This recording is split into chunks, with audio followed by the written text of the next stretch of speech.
JPEX versus Impulsive Red. Two new squads in the competitive Call of Duty scene.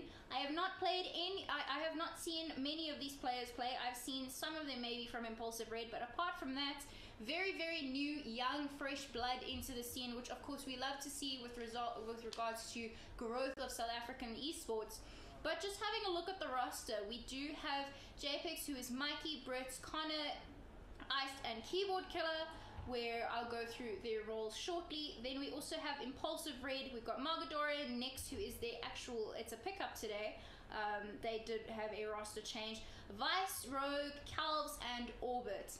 Now, we have spoken to them beforehand. You said they're both very, very eager to prove themselves, and they're both very eager to learn. How do you feel about that? I think that they should be able to prove themselves today, because, you know, Call of Duty is more for the younger generation as well. So we should get a new generation for Call of Duty, because they're still in school, you know, so this is like a big step for them, because it can be a possible career for them.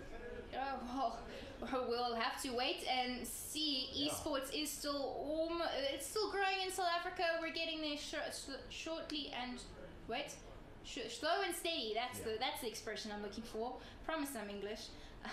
But if we have a look at the roles, there's a bit of a difference in terminology here. Mikey is referred to as their rusher, so you can imagine he is going to be flooding hills. He's going to be flooding, whether he's pushing for spawn points, pushing for whatever. So Mikey clearly has a very aggressive kind of play style. Then we've got Brits, who's known as the roamer. He's just going to be lurking around, looking to pick up kills, looking to pick up wherever he needs to in the objectives. Connor is the neutral, so I can imagine he is going to be used where he's needed at that time, depending on the game, the situation within the game.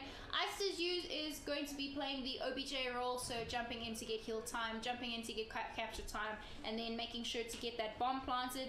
Keyboard Killer is going to be filling that anchor role, and I think this is a solid squad just from having heard them chat amongst themselves today and seeing them play a little bit beforehand. JPEX have also said that Arsenal is probably their favorite map, and that Hardpoint is probably their strongest game mode at the moment. So very, very interesting. They are new to comp. This is something that they've played Call of Duty casually for so long that they want to take it to that next level, which I think is great, because not everyone strives to get into esports, but if this is kind of setting up the next generation of COD. They've already mentioned how Lithium and Sharky are two players that they look up to. Lithium and Sharky started somewhere as well, which is great to see. So newer players in the scene. I'm of course always for the growth of esports, and we all working together for that goal. If we look at the roles from the Impulsive Red side, we've got Mogadorian, who will be playing the Slayer. We've got Next, who will be playing, I've got down here as OBJ support, but I have a feeling that he might be playing a little bit more of a flex role across all boards. We've got Vice Rogue, who will be the Slayer. I've played with this gentleman online. He does outslay when he needs to. Calves is going to be doing that anchor role, making sure that the spawns are in their team's favor, and then Orbit is the OBJ, once again getting that heal time and all of the likes. Their favorite game mode, however, is Control, so that could be a little bit of an interesting one, considering that there's only one Control map. So if you don't do well at the others, you're guaranteed at least not to get whitewashed, but you're going to have to focus on the other modes as well. I know, definitely. Then their favorite modes, interestingly enough, they agree that Arsenal is also one of their favorite modes, Hacienda and Frequency. Now, we've got all the gents in the lobby. We're going to be jumping into the first hard point on Hacienda. If we get to a fourth map, we will be going to Arsenal. Mentioning Arsenal, the S&D will be on Arsenal. Then finally, a map we have not seen get played today will be Gridlock. So without that being said and done, if we make it all the way to a map 5, we will make a full rotation back to Hacienda. But first, let's get on with those very first hard points.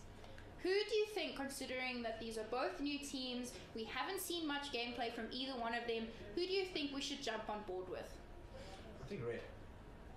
Impulsive Red. I agree with you. I'm excited to see how this team perform. I've seen them been playing pickups and stuff in the past, and they've been very vocal on social media with regards to starting their organization and making a name for themselves. Many people wanting to kind of do that this season, and now we will have a look Well, let's jump on board here with Vice Rogue, who is running around. He has kind of rotated, almost overextended, not overextended considering that he is still within that hard point, but he's rotated back to try and get JPEX off their spawn, which I quite like, especially if they're going to be pushing down that. I can't say that we've seen, granted, depending on who we've been spectating previously in the past, very, very aggressive play there. As we've said, he is going to be that Slayer role. We've got Carl's chucking out some equipment there. He is going to pick up one in form of Connor.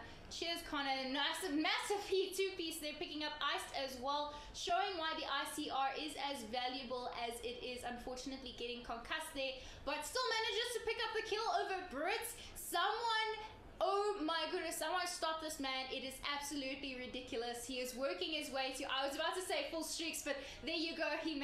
Well, not full streaks, but at least a streak. Manages to get a very smart move there by him, considering that he rotated around once getting those kills, knowing how close he was to streaks to be able to get that lightning strike. There's nothing more frustrating than having you be 10 off, 1 kill off your streaks, or at least a streak. So very smart that he rotated around and got that hard point as it popped so that it counted towards his favor. Straight off the back, looking into this is halfway through the second rotation. Scores are, although Impulsive Red are in the lead, there is not a very big gap. It's effectively not even half a hold on a hill, so if they get a decent hold, they could start pulling ahead. But 58 to 24 currently in favor of Impulsive Red. We do see some very interesting rotations going around here.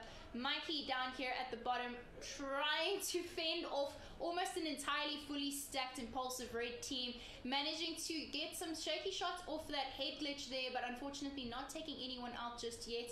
Impulsive Red are just soaking up time in heal at the moment. If JPEX want to do anything, they need to start pushing together as a team at least. We do see them doing a full rotation around, which is quite interesting. It looks like they're going to be trying to flood that hill from the back. They do manage to get a little bit of the scrap time, but also keeping that in mind, the next hill is about to start coming into the back of their minds. We will see streaks getting called in here from Cals. We saw that hailstorm took out not only one player from the opposing team, but 3 of his teammates, so that's not great. Comms may have been a little bit off. We heard some laughing coming out from the players area. So maybe better to call out next time, considering that friendly fire is on. Say, guys, I'm going to streak hill, or I'm going to streak wherever on the map, and people be like, hang on, or get out of the area, get the hell out of Dodge. But with that being said, 96 to 51. This is a closer game than I anticipated it to be. Not that I expected it to be a whitewash like we saw in the previous series, but this has been very close, considering that both of these teams are new to competitive. These are still players that are learning. They said that they were watching the players earlier, sitting behind players like Lithium and Sharky, and that is exactly what you want to see, is these newer players learning from the kind of vets.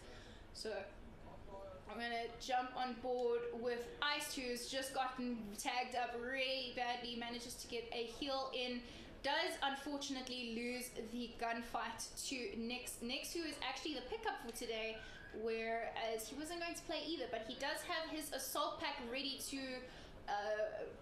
distribute to his team, which will give them extra bullets, so if they're running a little low and they're working their way towards streaks, they won't have to pick up a secondary gun or another gun randomly picked up on the map, and will also give extra score points towards his score streaks, which of course we have seen how streaks can come into very, very valuably. With that said, Orbit has a hailstorm of his own. He only has 2 streaks equipped, both of them. Is it just not loading? No, he definitely only has 2 streaks equipped, whereas Cals also does have the drone squad. Nice to see there.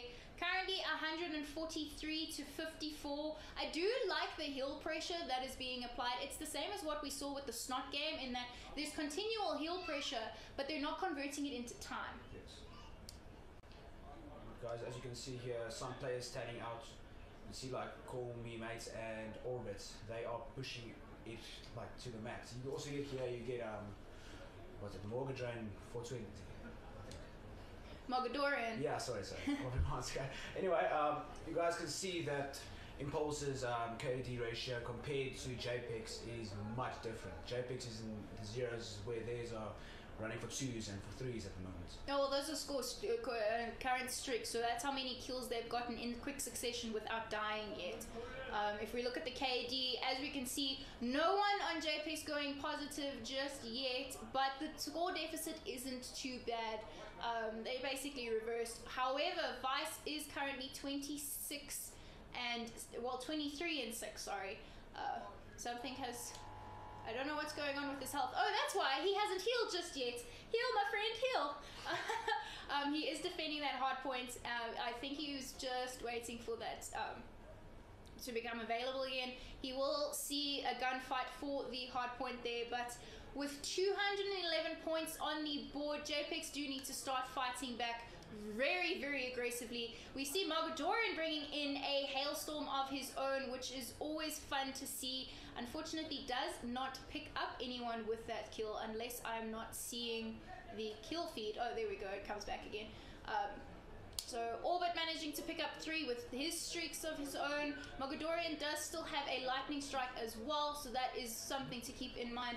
With less than 25 seconds left to go in order for them to win this first hard point on Hacienda, this looks like it's going to be in the bag for them. JPEX, unfortunately, although applying heal pressure, just aren't playing together as effectively as a team as they should. They have shown some really good heart and really good gun skill in certain crux moments, but unfortunately maybe not enough to measure up against a team that's slightly more used to playing. 250 to the team Impulsive Red, 268. Unfortunately, that is what happens sometimes. We did see it in the previous round. Impulsive Red do go up 1-0 in the series, with the final kill cam showing some quick shots right there. Well, that was one massive match for JPEX. That was not a whitewash for them, but they did rule their entire match. So I think that if I give a prediction now, I'd say maybe 2-1 for JPEX. For JPEX, I see. Really. Impulsive Red. Yeah, no, sorry. Okay, sorry, I just mixed the two up. Yeah, so, Search and Destroy on Arsenal, surprise, surprise. I feel like we've cast this game the most today. Some good players coming in there from both teams. As I said, maybe not the strongest out of the gate for JPEX, but JPEX have also said that HP was their strongest, so maybe they just weren't feeling it. Maybe they're still warming up. It is their first LAN, so it also might be a little bit of cold, like not cold feet, but cold fingers. Yeah. In that it does get into your head a little bit that you're aware. First of all, you're playing on a stream. Second of all, there's a lot of people around you. You can actually hear, we spoke about earlier about those mind games that people play with getting loud, with getting streaks. And hopefully that's not the case here, but maybe just a little bit of a slow start for them. Could be, yes. They could always just, JPEX could always just make a little turnaround and surprise us all. Absolutely. If we have a look at how the first map of the day, if we think all the way back to the beginning of the day with White Rabbit versus Razul, that is, well, Razul started mounting a comeback and they came back 3-2, whereas White Rabbit took the first 2 maps from them. So, potential here, I don't know, you aren't looking at the same, with all due respect to all the players, naturally, it's not the same as top tier players currently playing in the scene. Like we mentioned, this is the first time both teams, either teams, are going to be playing competitively as teams together. I know Rogue has played in the past, I'm not too sure about the others, although I have heard their names getting mentioned in and around. It's not just something I've seen on stream before. Jumping out of the player area there to try and avoid a little bit of gunfight there, but unfortunately Connor did fall right at the very end there. I'm going to keep an eye on Impulsive Red though, as they are I was going to say they are a man up, but now they've equalized and it's 2-2. Picking up 1 kill. Does he manage to get the save? Oh, massive kill from Mogadorian! Massive 2-piece straight off of planting the bomb as well. Absolutely incredible. Please be play of the game. Let us have a watch at this. Quickly planting that bomb, and he knew to step up and gets the first one, gets the second one, showing why that Maddox is as dangerous as it is. That's a really good play from him. Switching sides now, of course, it will be the team of Impulsive Red on the defense. They will now need to plant. They're now defending the bomb. That we've got JPEG's now attacking. We do have a sniper out. We do see some cheeky little peeks there. Whether or not we're going to see some sniping from Mickey, I'm not sure. It looks like there's going to be a rather close quarters engagement rather instead. We do see Keyboard Killer does have his cluster nades up and ready to go. We have seen how those... I heard someone referring to them earlier today as the God Nade. And I don't blame them. You do not want to be in the way of those. But with that being said, Keyboard Killer, last one left alive. And he manages to get away with his life for now. But he is very weak. He is going to slack off. I'm going to stay online with... I was hoping for a snipe. But Calv's is going to close that off, letting Impulsive Red take this second round in S&D, playing as Prophet.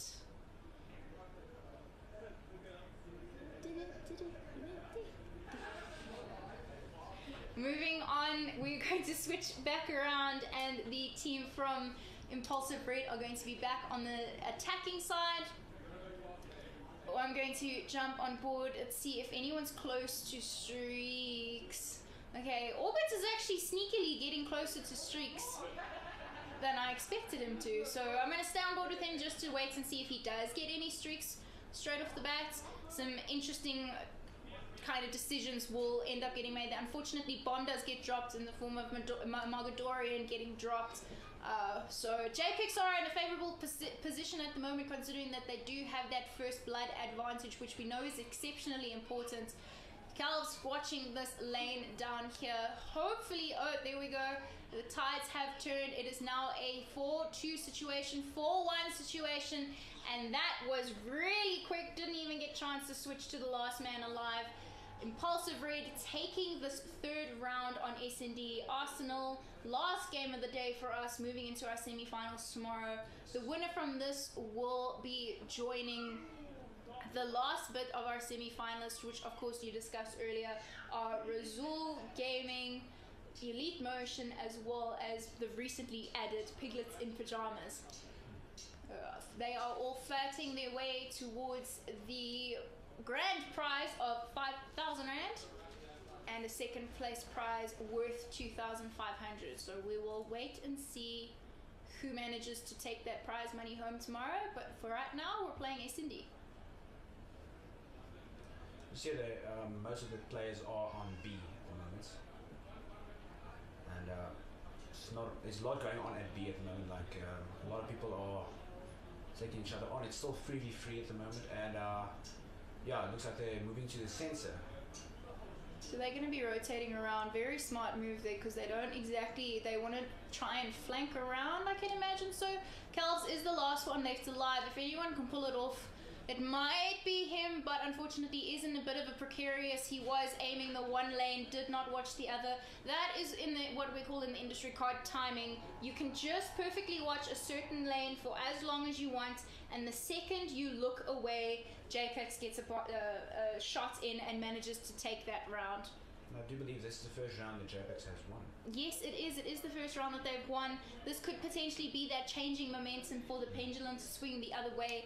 I know it's a morale booster. We have mentioned time and time again about morale and how that does affect your mindset going into it. We did see, however, that Orbit does have a dart. I am aware that that is gentleman's agreemented, so I don't know if he's going to be bringing it in or not, but both of his streaks are GA'd. Whether or not he chooses to abide by the GA, I'm not actually sure, but that is a discussion for COD ZA in and of their own. We will see some cheeky sniping potentially coming in from the likes of Vice Rogue. Having a look there, there is a teammate down there, so hopefully he doesn't decide to take him out, because I know there is a S&D glitch that sometimes doesn't show you who your teammates are and who your enemies are. Manages to pick up one there in the form of Keyboard Killer. Gets exceptionally weak. Unfortunately, does not manage to get that second quick scope, and unfortunately does lose his life in the process. But Mikey is the last one alive, and that is going to be it. Impulsive Red managed to take another round. They are now going to be sitting pretty with a 4-1 lead. You gotta love the snipes. Gotta love them. And also, I can really appreciate people like that we mentioned earlier, how when you got a sniper rifle out and you're going into closer quarters, when you switch to that pistol, obviously it's a pistol, but it's better than trying to punch someone. But of course, closer ranged engagements, you would much rather use a AR or submachine gun. But with that being said, we will jump on board. Let's have a look here. Let's see what Iced is getting up to. Unfortunately, Keyboard Killer is the first to fall. A lot of players very, very weak. Well, Mikey is very weak. They managed to heal fully up again. Trying to snipe, and once again, that's where I mentioned the sniping. Maybe switch to the pistol a little bit too late. If he had that out a little bit earlier, it might have been a bit of a different outcome. We're looking here. Connor has sneakily chosen to go through the events. He knows that he needs to pick bomb up. I don't think Impulsive Red know that he's here. He might manage to... Okay, manages to pick up one, turns it into a 1v3, but now everyone's going to know where he is. Manages to get the two, but unfortunately does not manage to clutch that round out. But that was a very beautiful play from him. Very well done, but unfortunately, IR still taking that round. But still such a lovely play there. Just unfortunate that he couldn't get the third kill. But it's not easy being in a 1v, however many team members on the other team are still alive. It's not. Looking at the series now, S&D first to 6. This could potentially be map points for the boys in red. Impulsive Red have been playing very, very aggressively. It's like they said, they're going to be playing aggressively this game mode. We will see the Tempest come out, the old Prophet, my personal favorite specialist, because I like playing the Prophet main, but no one has rushed B, so a little bit of an unfortunate waste of the Tempest almost. Sadly, because no one had pushed B where they decided to all push on A. But as we look here, we will see Ice trying to rotate around. We've got a 2v3 situation. The odds aren't exactly stacked against them, but I feel if someone like Rogue has a shot on with the Annihilator... Oh, shuts down the Annihilator! Wow, nice one from Ice, managing to shut that down. I was just about to say how Rogue had his sniper out, but very, very good place from Calvin. Unfortunately doesn't get the second one. Very close, but Brits will manage to be able to get this defuse, giving this another chance, giving JPix another chance in this series to be able to still come back. Massive kills. We could hear players getting loud outside. If the Annihilator hadn't been shut down, I don't think they would have gone the same way, but still. Definitely not, yeah. That was really, really entertaining to see, and the way that he took out the Annihilator there, that basically got them the win for that round. If the shots had been slightly more on, that would have gone very differently, and they would have been a man down without Ice. But still, amazing plays there. JPix showing that they aren't exactly down and out for the count just yet. We did see that the assault pack did go down as well, so we'll have full bullets as well as a little extra score working towards their streaks. We do see Iced in a little bit of a gunfight here with Mogadorian. Mogadorian still trying to heal, tries to slide and gets traded immediately, but manages to pick up that kill. 1v4 situation here. Mikey is not in a good position. I do see that he has managed to heal up again, but that communication on the side from Impulsive Red is going to be able to tell them exactly where they are, and that is going to be it. This S&D has gone in favor of their boys from Impulsive Red. Very, very good play. It wasn't a whitewash. They did manage, JPix did manage to get 2 rounds in there. One was even a very good play with the sneaky defuse right at the very end. Well, not a sneaky, it was outright. No one else there to challenge. But still, entertaining games to watch. 6-2.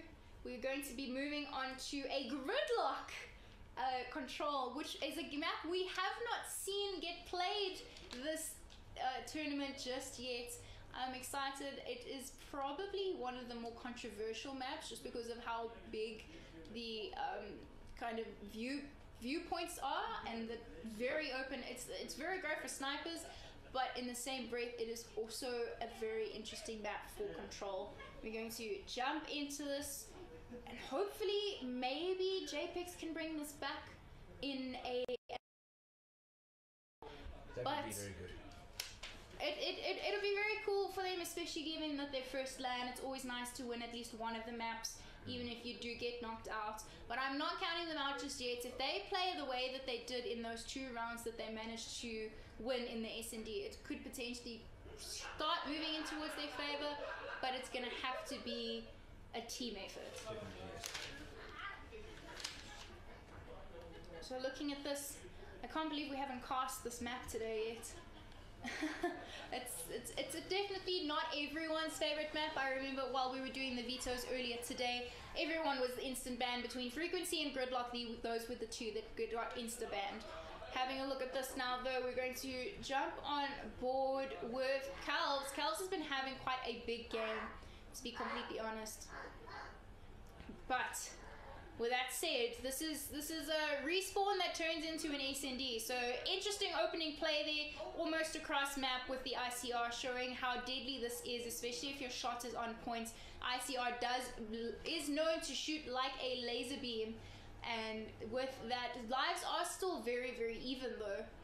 So we will see Impulsive capturing. So if JPEX want to do anything about this, they need to jump in and contest that losing.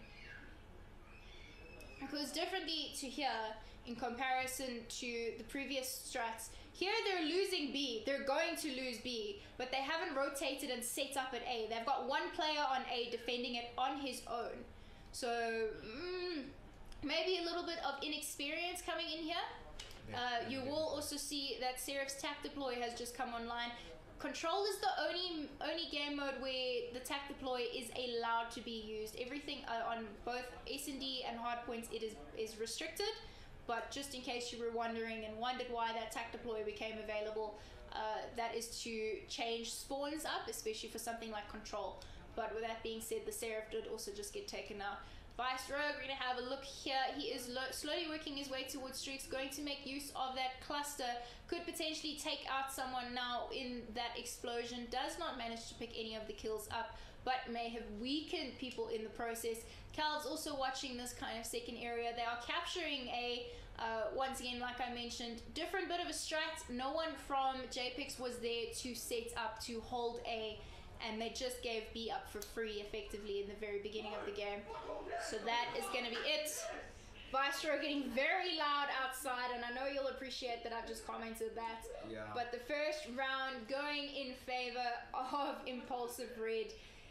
An easy bit if you're playing from an IR standpoint because of the strats that I did mention there. Rather go and set up with the second kill when you know that the one that's about to be captured is so far gone. There's only so much you can do to counter that.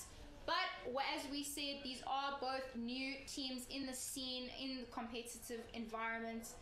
Something to look towards for the future. We will see a streak getting called in here from Rogue. And does it manage to pick any kill? It manages to pick up a teammate and keyboard killer. So 50%, not bad. But unfortunately, team killing is not great, especially in a mode where your lives count and that eventually you're going to run out of them. So if that comes down to you needed an extra life and your team accidentally kills you, it's not going to be great in comms, that's for sure. Definitely, yeah. Like one thing with the Snot games, we also saw a lot of team killing, and that might have cost them the game as well because of potentially not having enough defenders. We will see more cluster nades coming in there. We do also know that he has the Hailstorm now. As we can look, if we look here and we look at the scores, the kills feeds, not too many people going positive on the side of JPEX, but also trying to see if anyone's really outslaying. Of course, we've got 10 and 2, 12 and 3, 8, 10 and 3. So the first three of this roster, of course, Mogadorian, Vice Rogue, and Calves, I don't want to say carrying the team because the roles also dictate how much you outslay everyone else. But they're playing very nicely together as a team, looking at 28 lives to 7. Very big kills from Vice Rogue. I'm just going to watch him. I'm just going to watch him. trying to give as many people game time, airtime as possible. But with that being said, manages to pick up another one, forces that into a 22v4, which is now turned into a 22v2. This looks like it's going to be another round for IR. It is physically impossible to come back from this, not with 21 lives left. And that is it. IR do take the second control map and second control round and are on game points for this game and for this series. No, that was really well done by them. If they do and listen into the semi-finals, we'll know. And yeah, we're actually really stoked for tomorrow as well. Oh, absolutely. We're going to have 2 semi-finals naturally tomorrow, followed by that grand final. Who's going to be in that grand final right at the very end? I'm not sure. We're going to have to wait tomorrow to find out. But that is tomorrow's worries. Right now, we have almost... There's streaks spread out across this entire team. So we've got a lightning strike and a hailstorm. Hailstorm here. We have a lightning strike. That was getting brought in. No, I don't know. It was called in a hailstorm. Orbit is using. He's got a RC and a dart, which he hasn't called in, and he's had them forever. So clearly abiding by the gentleman's agreement there. Maybe just forgot to switch the classes. But with that said, this is the first time that I think JPEX has had more lives than Impulsive Red. We jump on board. Let's have a look at what Ice is getting up to here on this very powerful head glitch, if utilized correctly and not peeking too far out. There are 2 players there that he is going to try and challenge. He is getting shot as well, though. We will see this control point getting contested. He's trying to scramble to find where the player was. Ended up being in the corner and sadly lost that gunfight. Connor making his way back to the rotation here. They are losing both heal capture points at the same time. I guess Impulsive Red have just decided that this is the way to play. It's going to be very intense and very aggressive, which has worked in their favor naturally. But unfortunately, we're just seeing them get outslayed at that moment. We also see the TAC 5 health boost coming in from Ginx. So, from Nyx. So it looks like it's going to go in Impulsive's favor, considering that they do have a couple more lives in the back pocket over JPEX. JPEX aren't exactly being pushovers though. They are contesting these heals quite a lot. We do see that all of the capture points do become quite contested quite frequently, but it's the same as the comment we posted earlier about applying pressure but not clearing it out. So Vice Rogue, we're going to switch back to him here. Trying to jump up there. You cannot mantle on that. I'm sorry. It's out of bounds.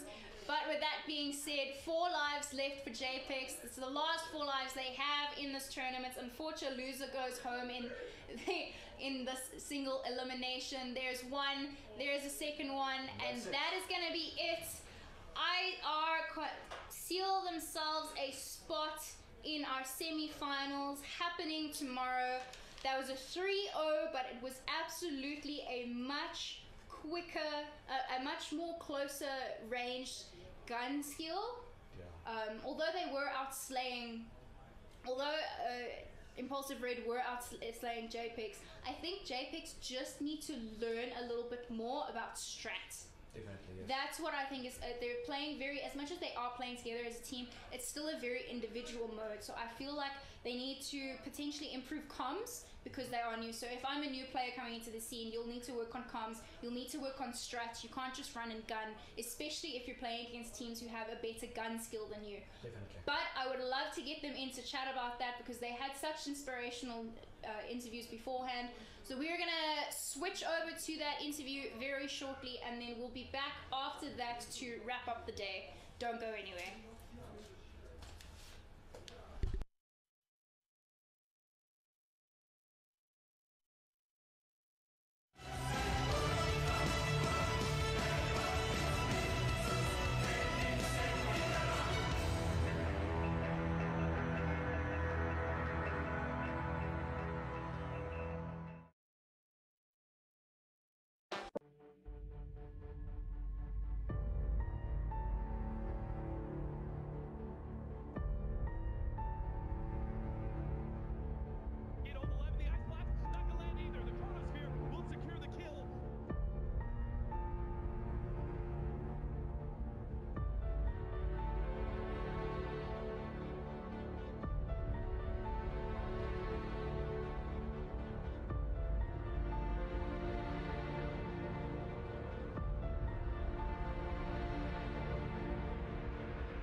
main purpose of this game? What were you intended to do? Well, as I said earlier, as a team we're striving for top 5. So our main purpose earlier was to just show the other teams that we're here to compete. But you got to say, man of the match for you guys has to be Matador. Definitely, with all his streaks that he got there, and with the melees he got, that was well done from him. Sorry for you guys for your loss. No, it's all good. But live and learn. Alright, so is there anything you guys would like to say to each other? I would like to say to you guys that I am really impressed, not only by the fact that you guys are a new players coming into a land like this, but also that you guys put in the time and you put in the dedication, and you didn't take it sorely, the loss either. You took it with a good heart, which I think is like makes you like a proper Thank you. Sorry, I'm a bit short for words. So how was that feeling when you guys won? Well, it's just like it's that feeling like it's over and we've done it. Alright, well, I think there's nothing else to ask. Can I just say one thing too? I just want to say, listen, the respect that we have for your team is amazing.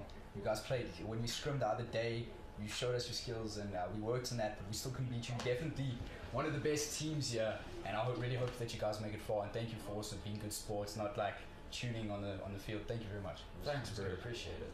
Okay, we will be back momentarily.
Obviously, the final taking place in the afternoon. We will have the first place walking away with 5,000 Rand and the second place walking away with a prize to the value of 2,500.